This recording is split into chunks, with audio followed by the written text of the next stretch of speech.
Hello, আমি কথিকা। এই যে পিসবোর্ডটা দেখছো, এই পিসবোর্ডটা প্রায় 1-1.5 বছর আগে থেকে আমার ঘরে পড়ে রয়েছে।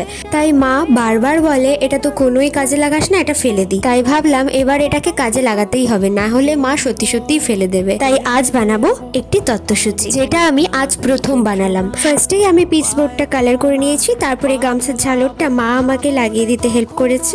দেন ক্লে দিয়ে আমি একে একে বানিয়ে নিয়েছি একটি পাণ্ডুলিপি, দুটো পান পাতা, শাখা পলা, গাছকৌটো, একটি শঙ্খ এবং একটি প্রদীপ। তারপরে আমি কিছু ধান অ্যাড করেছি এবং একটি স্বস্তিক চিহ্ন এঁকে দিয়েছি। কিছু কড়ি এবং পুঁথিও কিন্তু আমি অ্যাড করে দিয়েছি। কি ফাইনাল লুকটা দেখবে? দাঁড়াও দেখাচ্ছি।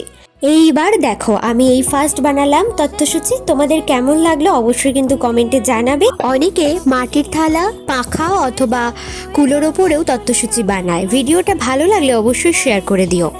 চাইলে তোমরাও অর্ডার করতে পারো। এনে দেব আমি ওই চাঁদের জোছনা।